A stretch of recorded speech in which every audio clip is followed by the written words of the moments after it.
미국 우선정책연구소라는 것이 있죠. 아메리카 퍼스트 팔리시 인스티튜트라는 곳이 있는데 이 AFPI가 지금 트럼프 전 대통령이 빅테크 회사들을 상대로 집단 소송을 벌이는 일을 직접 지금 주관하고 있습니다.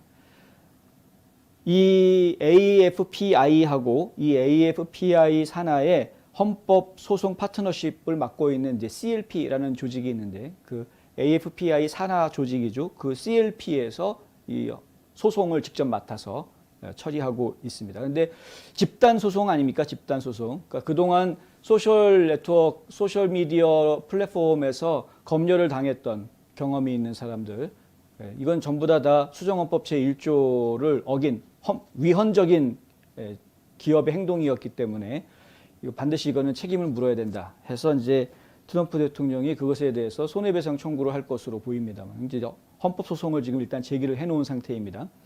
이걸 집단으로 소송을 진행하겠다 하고 웹사이트를 하나 만들었죠. takeonbigtech.com, takeonbigtech.com이라는 그 소송을 웹사이트를 만들어서 지금 본인이 이제 이런 그 검열당한 사람들, 억울한 사람들은 이 소송에 참여해라라고 이제 문을 열어놨습니다. 지난 7월 7일 날 처음으로 이 내용이 이제 발표가 됐었는데 그때부터 지금까지 지난 28일 현재까지 모여져 있는 사람이 나도 소송하겠습니다. 나도 소송하겠습니다. 나도 검열당했습니다. 나도 검열당했습니다. 하고 한두 명씩 다 모인 사람 숫자가 지금 6만 5천 명이 됐다. 엄청나게 많은 사람들이 지금 검열을 당하고 있는 겁니다. 한두 명이 아니라 유명한 정치인들만 검열 당하고 있는 게 아니라 지금 일반 국민들이 그 6만 5천 명, 지금 한 달도 안 됐는데 지금 집단 소송하겠습니다. 모이세요라고 얘기한 지 한 달도 안 됐는데 6만 5천 명이 지금 모여 나도 하고 좀 다 참여했다. 그게 얼마나 이 빅텍들이 그동안 엄청난 횡포를 저지른 거였습니까? 그렇게 보면. AFPI는 성명에서 이런 이야기를 했습니다. 개정된 소송장에는 소송장 내용을 좀 개정을 한 것 같습니다. 추가적인 검열 경험이 포함되며, 그러니까 이제 추가로 이런 민간인들이 나도 이렇게 검열당했다라고 이야기한 증언 내용들이 이제 소송장에 포함이 되고요. 정치적 관계와 상관없이 모든 미국인들의 생각과 목소리를 보호해야 하는 초당적 필요성이 강조되는 정치적 스펙트럼의 반대편에 있는 나오미 울프 박사, 웨인 엘러 루트를 포함해서 이 추가 집단 소송 대표들에 포함이 되어져 있다. 이 소송에는 트럼프가 이끈다고 해서 우파들만 있는 것이 아니다. 이 소송에 참여하는 사람들 중에는 좌파 정치인들도 있다라는 겁니다. 초당적인 소송이다, 지금 이 소송은. 이 소송은, 공화당이 잘났다, 민주당이 잘났다, 이런 소송이 아니다. 이것은 어디까지나 발언의 자유, 표현의 자유를 보장받기 위한 집단 소송이고 이것은 초당적인 것이다. 라는 것입니다. 또 개정된 소송장에는 플로리다 공정거래 및 기만행위법에 따른 추가적인 행동 원인과 바이든 백악관 관리들의 최근 성명을 반영해서 현 행정부가 빅테크 플랫폼과 협력하고 미국 국민들을 검열하려는 노력을 확인시켜줬다. 이 소송장 안에다가 그런 내용을 집어넣은 겁니다. 그러니까 백악관이 지금 빅테크와 어떻게 꿍짝꿍짝 해가지고 사람들을, 일반 국민들의 입을 틀어막으려고 했는지 그것들 지금 전부 다 폭로하는 그런 내용들이 소장에 같이 포함이 되어 있다.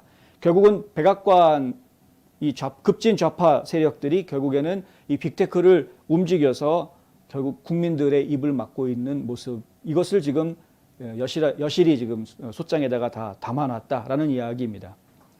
비영리 단체 중에서 주디셜 와치라는 단체가 있는데요. 이 주디셜 와치에서 지난 수요일 날 발표했던 보도자료 내용에 보면은 이런 얘기가 있습니다. 페이스북으로부터 입수한 자료를 살펴본 결과 한 2,000 몇백 페이지가 되는 엄청난 분량의 자료를 입수해서 그 내용을 들여다본 결과 CDC가 질병통제예방센터 이 CDC가 페이스북에다가 잘못된 정보와 메시지를 보내는데 협력했다. 보통 이렇게 보면은 코로나라는 단어가 들어가는 혹은 코비드-19 이런 단어가 들어가는 게시물에는 반드시 약속이라도 한 듯이 자동으로 딱 뜨죠. 코로나 바이러스에 대한 정확한 정보는 여기를 참조해라 그러면서 밑에 달리지 않습니까?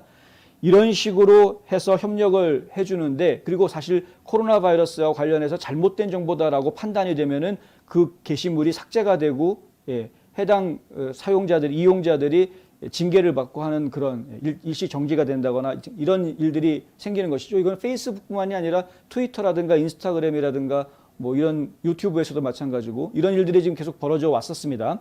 그런데 뭐 주디셜 워치에서 다른 데는 모르겠지만 페이스북은 직접 자료를 받아가지고 검토를 해보았더니 페이스북으로부터 CDC가 무려 350만 달러어치의 광고를 지원받았다.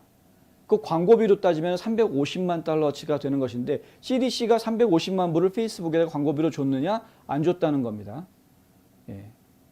자발적으로 기업이 참여한 모습이 된 것인데 뭐 좋게 보면은 칭찬해 줘야 될 것 같죠, 꼭. 예. 왠지 칭찬해 줘야 될 것 같은 그런 모습을 보인 겁니다.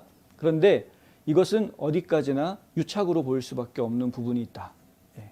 앞서서 AFPI에서 소송장에 개정된 소송장의 내용을 넣었다라는 것처럼 정부가 민간 기업들을 유착이 돼서 결탁을 해서 뒤에서 조종을 하고 이 민간 기관들이 민간 기업들이 정부의 하수인이 돼서 정부가 원하 구미에 맞게 정부 구미에 맞게 일반 국민들의 표현의 자유를 억압해온 입을 막아버렸던 이런 상황이다라는 겁니다.